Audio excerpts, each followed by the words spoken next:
In the previous sections, we talked a lot about the value of backlinks.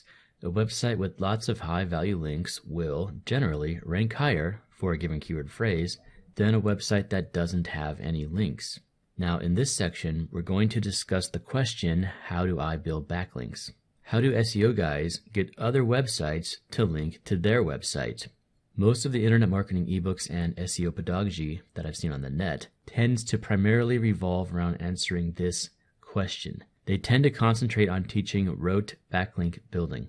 So chances are, if you're watching this class, then you've probably had some exposure to backlink building already. There are thousands, if not millions, of SEO articles online, all devoted to teaching this one aspect of SEO. But before we dive into this section, I want to make it clear that I'm not a big fan of backlink building. I almost never pursue backlinks anymore. The biggest names in internet marketing usually don't spend time building backlinks to their websites. They also don't rely on Google as their sole source of traffic. If they need traffic, they buy it or trade it. So be warned about that. Now, on the other hand, many websites, even sites run by Fortune 500 companies, have indeed, at one time or another, paid SEO companies to build backlinks to their websites. People have made a lot of money by capitalizing on this SEO information, particularly in the early days of Google. So in any case, whether you decide to build backlinks or not, this is an SEO class. You're learning how to be an SEO guy, and hence it's in your interest to at least get a conceptual understanding of backlink building in general, and then decide for yourself if you want to use these techniques for your own web business.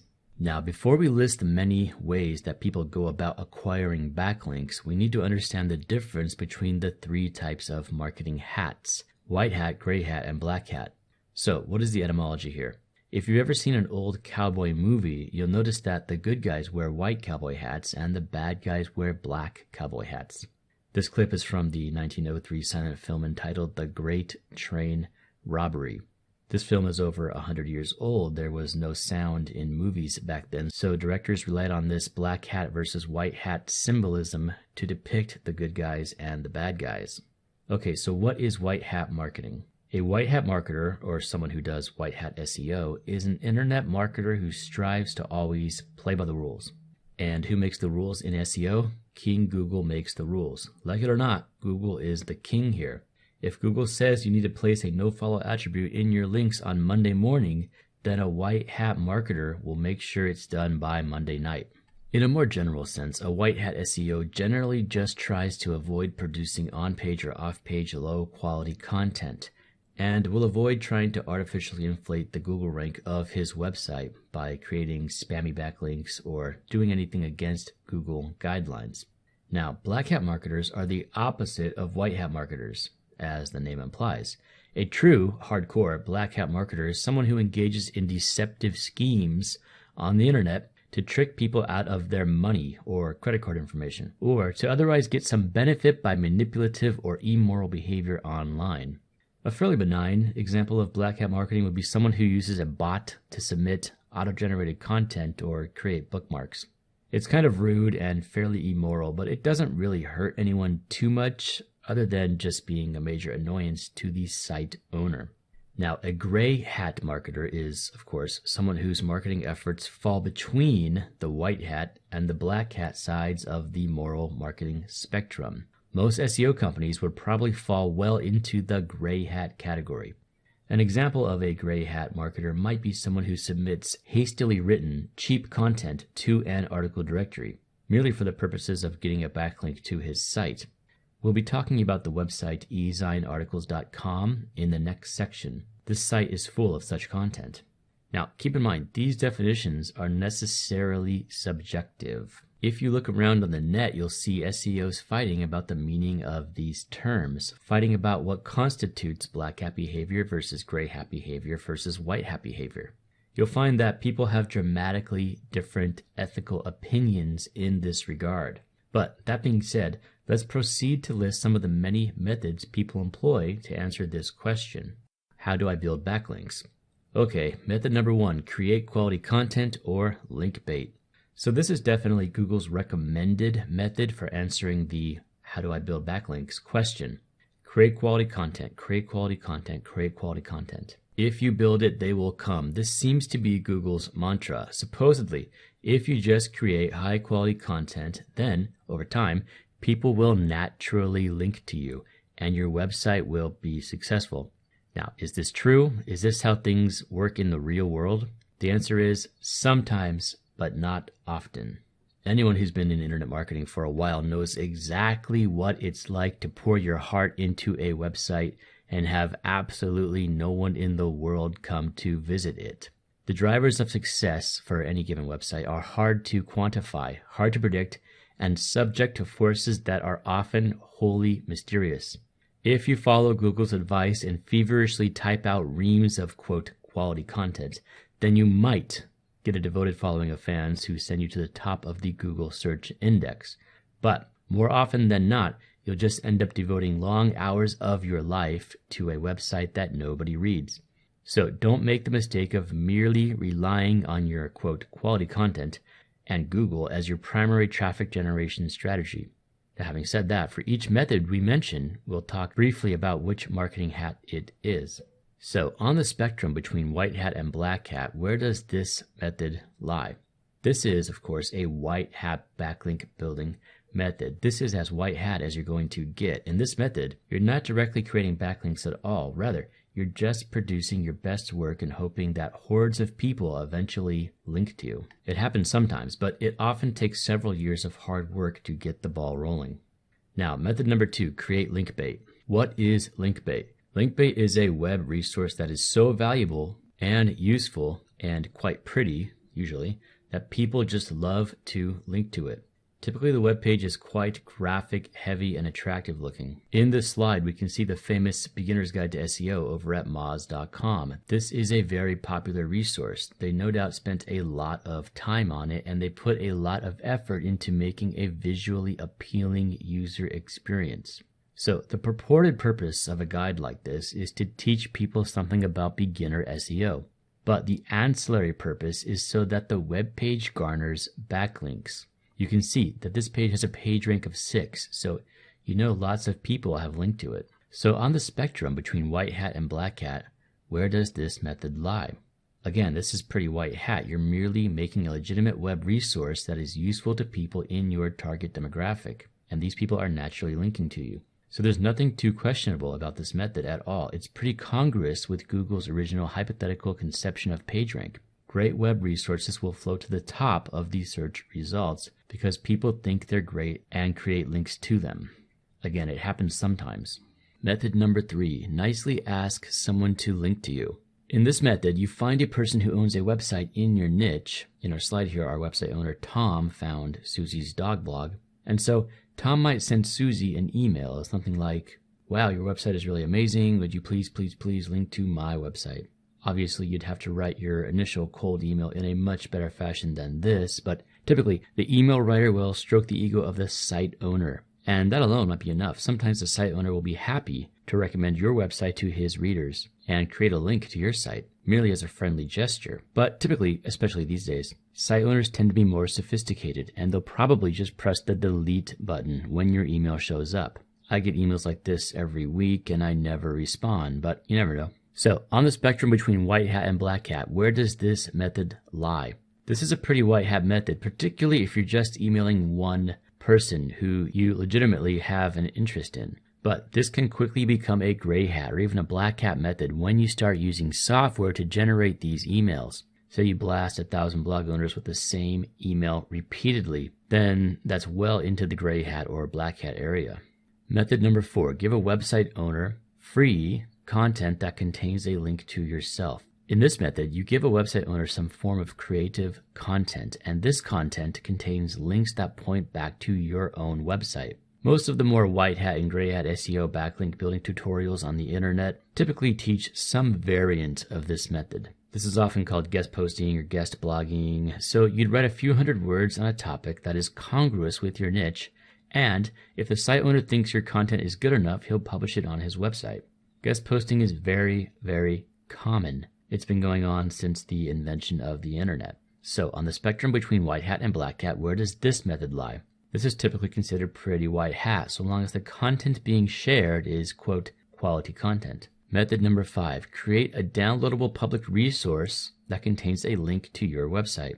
So this is a pretty interesting method. In this method, you make some sort of web creative, typically an article, but there are several other types of media that we'll discuss. And you post it on your website and tell people that they are free to download it, post it, or spread it around at will. Now, the reason you're giving away this content for free is because you've placed links to your own website in the content itself. Hence, every time your content is posted, you've created another link to your site. So there are lots of different forms of content that one could post. Let's go over a few. First, you could just post a content article. You'd simply place the article on your website. This article, of course, contains links that point to your site, and you'd encourage people to download this article, post it on their own website, and each time they do, you have, of course, obtained a backlink. Now, another item that is commonly exchanged is infographics. Infographics are just large pictures, large images that contain, often pretty elaborate, digital imagery designed to convey some tidbit of interesting information. Typically, there's a resource box that contains some rudimentary HTML code, and you'd encourage visitors to copy-paste from this resource box when they post your image, because this HTML code links back to your website. There are several other different types of creatives that people give away in a similar fashion.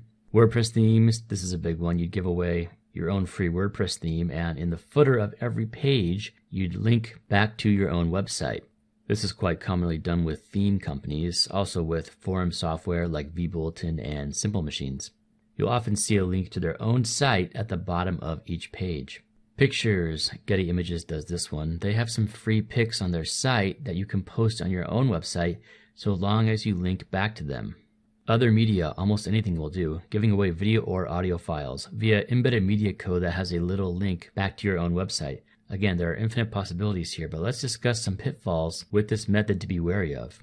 Problem number 1, website owners may simply delete your links. So once the site owner actually posts your resource, there's nothing to really prevent him from simply removing the links to your website. This whole method is primarily just based on the honor system. You're trusting that people aren't going to remove your links.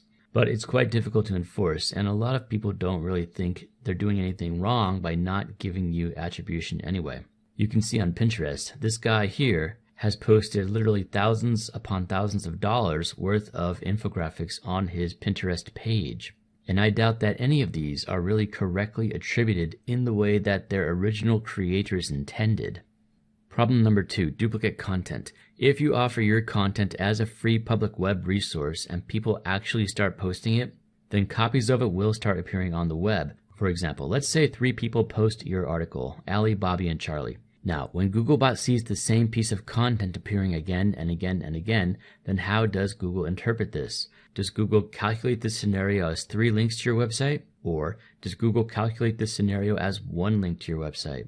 Would you have been better off if you would have written 3 unique pieces of content for these 3 websites, instead of having the same piece of content appear on each one? So what's the answer to this question? I don't know. If you look around on SEO sites, then you'll see people debating the answers to these questions, but Google isn't going to tell us in quantifiable terms. As with most things in SEO, the actual answer is probably ever changing and probably based on a myriad of other factors that are not being considered in this thought experiment. Problem number 3, Google often advises you to no-follow public resources anyway. So even if you do manage to get people to post your content and follow your rules when posting your content, then there's still a problem. Because Matt Cutts has advised caution in using this method, and that you should generally place a no-follow attribute on such resources. As you may know, placing a no-follow attribute in a link will nullify the SEO value of the incoming link in Google's eyes, thus totally defeating the purpose of creating the free web resource giveaway in the first place. So be warned about that as well. Now, on the spectrum between white hat and black hat, where does this method lie? This is a fairly white hat method. You're merely making a public resource available and allowing people to download it if they want to. But this can be more of a gray hat method if you're not actually telling the downloaders about the link you've embedded in the content. Some website owners are savvy enough to understand your intent. They know you're creating this content for the purpose of getting the backlink. But a lot of website owners do not understand how Google works, and they may feel somehow bamboozled when they realize that your goals are not 100% altruistic. and that you've placed a link to your own site in their website footer. Most people won't really care, but it's something to be wary of. Method number 6, posting in article directories. In this method, you write an article and submit it to one of the article directories on the net, like the infamous eSignArticles.com. Posting in article directories has long been the go-to first action step for anyone who starts out trying to build backlinks and learning SEO. Different article directories have different vetting processes for deciding if they will or will not publish your content. Most of the time, it's extremely easy to get something published. So site owners will do this method again and again and again, often paying cheap content creators in India or the Philippines to create hundreds of articles in bulk. This method worked great for a while. Years ago, I can remember seeing eSignArticles.com pop up a lot in Google search results. That is, before the big algorithm changes hit. Nowadays, I almost never see eSignArticles appearing in search results. They took a major hit. And in September of 2014, eSignArticles changed all their outbound links to no follow. Additionally, back in June of 2014, Google engineer Matt Cutts outright declared that, quote, article marketing is dead. Note in this quote how there are many article directories on the net, but Matt Cutts specifically mentioned eSignArticles. That just shows you how big they once were. Okay, so that's the wonderful world of article directory posting. So, on the spectrum between white hat and black hat, where does this method lie? It can be white hat if every article you post is quality content, but if your article content was created for a penny a word, like mine was, then this would most likely be considered a gray hat marketing method. Method number 7, posting in bullcrap article directories. In this method, you post your articles and backlinks in the cesspool of the internet in article directories with no vetting process and no editorial control, like goarticles.com. There are a lot of article directories or niche websites out there who will publish anything that anyone bothers to submit. The owners of these websites make money by placing ads on the site, and they really don't care about the quality of the content. They just want as much content as possible. They're in it for the volume. So, on the spectrum between white hat and black hat, where does this method lie? This is probably hovering right in the middle of the spectrum. On the one hand, you're not really hurting anyone. These article directories know that anyone can post anything on their website, and they encourage that. But on the other hand, this content typically doesn't benefit anybody and mostly just adds to the clutter of the internet. Method number 8, reciprocal linking. This method is pretty simple. Basically, you find a website that's hopefully similar to your website, and you tell the site owner, I'll link to you if you link to me. Sometimes, large networks of people will get together and link to each other. There are several derivatives of this method going by several names: link exchanges, link farms, blog roll exchanges, etc. So, on the spectrum between white hat and black hat, where does this method lie? That's a tricky one. You're allowed to share links with your friends, of course. So if that's all you're doing, then this method is pretty white hat. But if you're doing things like using a link service or paying for links, then Google would consider this as heading toward the black hat region. Which brings us to method number 9, paying for links. If you can't get anyone to swap links, you can always try offering the site owner some cold hard cash for a link. This method is very, very common. Lots of links are bought and sold on websites. If your website attains any sort of ranking or traffic at all, you'll start getting emails in your inbox from people offering to pay you for a link on your site.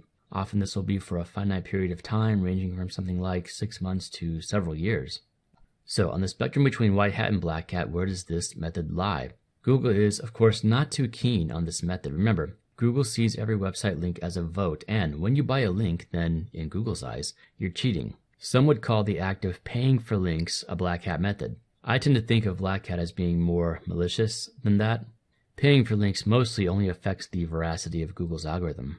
It doesn't cause much more harm than that, so I'm going to call it a gray hat marketing technique.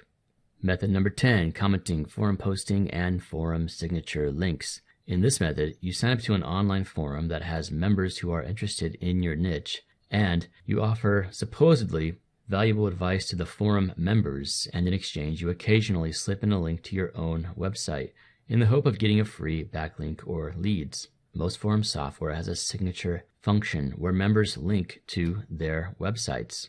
This signature area appears each time you post in the forum, of course. And so people place links here, and each time they create a new forum post, they're creating a new backlink to their website. So on the spectrum between white hat and black hat, where does this method lie? That's trickier to say. There's nothing wrong with posting on forums and hoping that people click on your signature link. In fact, many forums encourage you to do just that. So if that's all you're doing, then this is a pretty white hat method. But it becomes more gray hat when you start doing things like paying people to post for you, or simply paying touts to sign up for every forum in your niche and talk about your product ad nauseum. Method number 11, auto-commenting and auto-submitting. In this method, you'll use a program to submit content or links into various types of web media like blog, comments, and forums. There are many, many different types of auto-posting bots out there, and they're very prevalent on the net.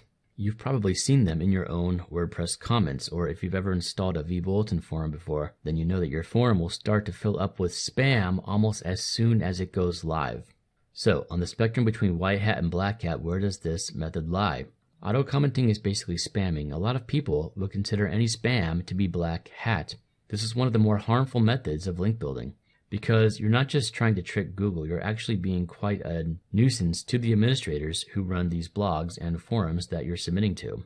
Often the level of spam can get relentless. Excising spam content in a vBulletin or MediaWiki install can be a real pain. It's pretty tedious.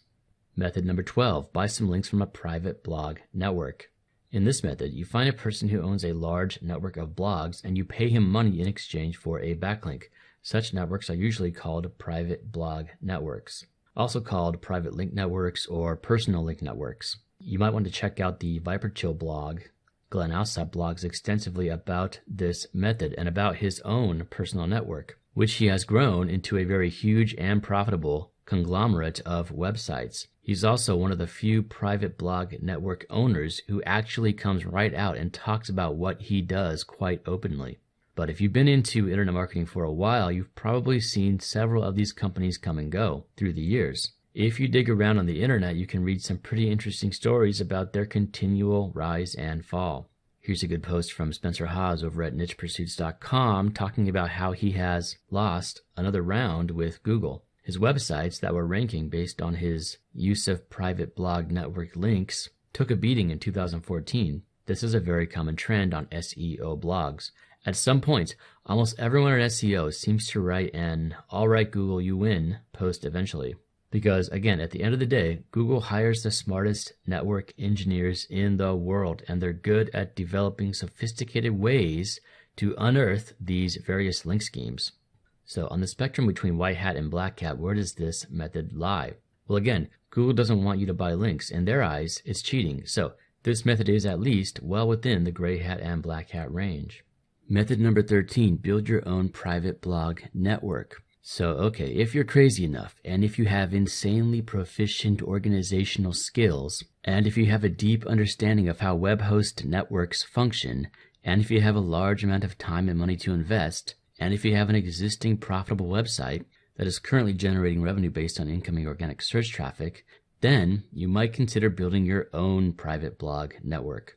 These networks can be extremely tedious to manage, sometimes consisting of hundreds of domain names and thousands upon thousands of pages of content. And you have to carefully create a web of interconnected links on these websites and sculpt your network so that your primary money site is the beneficiary of all this accumulated link juice. You also have to be sure that you cover up your server footprints, i.e. be sure that Google doesn't somehow discover that this entire network of websites is owned by one person and nullify the link value of your sites.